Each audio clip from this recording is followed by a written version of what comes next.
Have you ever just stopped and wondered if what you're seeing is, well, the whole picture? It's a really old question, but today it has this incredibly modern, super urgent twist. We're going to talk about how AI is literally shaping our reality and what our kids will grow up thinking is true. So let's get into it. How do we build smarter guardrails for this whole new world? Plato wrote about this thousands of years ago. It's his famous allegory of the cave.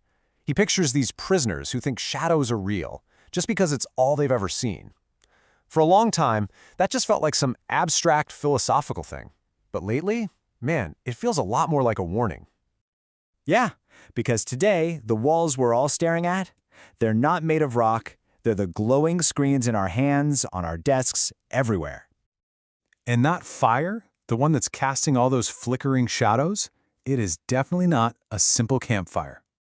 It's AI. It's these unbelievably complex algorithms that are curating everything, our social feeds, our news, even the homework help our kids are getting. And the thing is, they're not optimized for truth. They're optimized for engagement, for profit.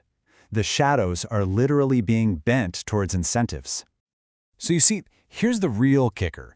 The challenge isn't just about building a more powerful AI. No, it's about building intelligent, durable guardrails to make sure the shadows it's casting actually serve us, that they serve humanity. Right now, the default way we try to govern AI pretty much boils down to one simple idea: find a metric and then maximize it. But what happens when you apply that really simple logic to messy, complicated human lives? On paper, maximizing the greater good sounds fantastic, right? But in the real world, it often means reducing a human being's dignity to just a number on a spreadsheet. During the pandemic, some hospitals in Israel actually used an algorithm to decide who got scarce resources. The logic? Prioritize the young and healthy. It was brutally efficient, for sure, but it basically treated people as disposable.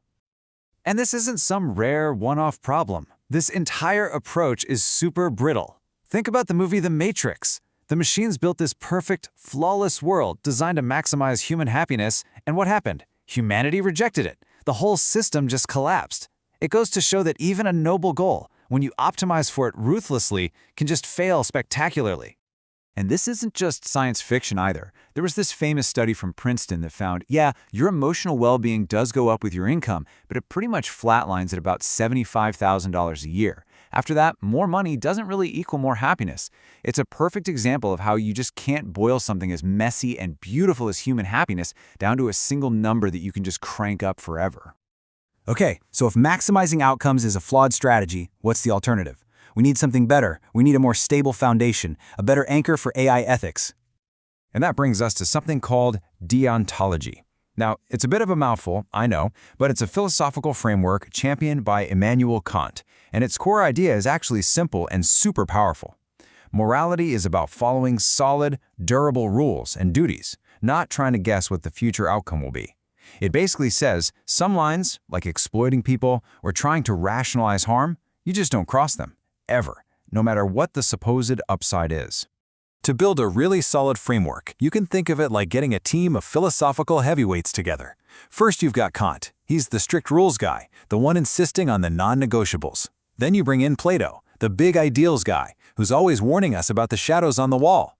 And finally, you've got Aristotle, the practical wisdom guy, who grounds the whole thing by asking, okay, but what's the right thing to do in this specific situation?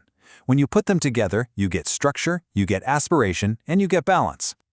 And believe it or not, this philosophical foundation actually builds into something we can use in the real world. Back in 1979, the Belmont Report basically distilled all this complex philosophy into a modern playbook with 3 simple, durable duties. First, respect for persons. That's all about autonomy and choice. Second, beneficence, which means you have to do good and you have to avoid harm. And third, justice, making sure risks and rewards are shared fairly. This is our anchor. So, having principles is absolutely essential, but they don't exactly enforce themselves. Which, of course, begs the question, how do we actually put these duties into practice? Who or what is going to watch the machines? Well, the answer could be a totally new kind of role, the AI Ethics Officer, or AEO. Now, don't think of this as some internal compliance person just ticking boxes. Think of them as an independent co-pilot. They act as an inverse adversary, so instead of trying to break the system to exploit it, they're probing it for weaknesses to protect against, to surface risks before they blow up into real-world harm. It's all about creating productive friction. So, what does this actually look like when the rubber meets the road? Let's walk through a quick little demo to see exactly how an AEO would analyze a plan from a typical tech startup. Okay, Act 1, the founder's pitch. We've got a fintech startup. They want to use what's called alternate data. You know, things like your utility payments, maybe your online behavior, to decide on credit scores. The plan is aggressive, it's focused completely on profit, on scaling, and of course, on getting acquired. It looks like your standard, run-of-the-mill, unicorn-chasing master plan. Now for Act 2. The AEO's System 1, its fast detector, scans that plan. This is like a gut check. It immediately starts flagging risks under each one of those Belmont principles. Under justice, it warns about digital redlining. Under respect for persons, it flags coercive consent. Now, this isn't a final verdict, but it's a whole series of red flags that forces everybody in the room to stop and ask the right questions. And this is what leads to Act 3, where the AAO's System 2, the slow adjudicator, kicks in. This is the deep, deliberate analysis. It carefully distinguishes between risks that are totally unacceptable, like systemic bias from using proxy data, and trade-offs that might be tolerable, like maybe a phased rollout that can be monitored closely. It gives you a nuanced, balanced risk assessment that actually guides governance instead of just shutting the project down. And look, this isn't just some abstract, theoretical exercise. The need for these kinds of guardrails is becoming incredibly urgent. Regulators are already moving in. You've got new laws like the EU AI Act and California's SB 53 that are going to require exactly this kind of structured risk assessment. The window for companies to do this voluntarily? It's closing, and it's closing fast. So, the path forward really is anchored in these timeless principles. First, respect. Respect for persons. This means giving people real choice, using clear language, and treating every single user with dignity. Second, beneficence. And this goes way beyond just do no harm. It demands that AI has to be proven to deliver real, tangible benefits to people's lives. And third, justice. Always asking, who does this system really work for? Who's bearing the risk, and who's getting left behind? So, we started this whole conversation in Plato's cave. If AI is the new fire that's casting shadows on the wall for our children and for generations to come, then the question we all have to answer isn't whether we can stop it.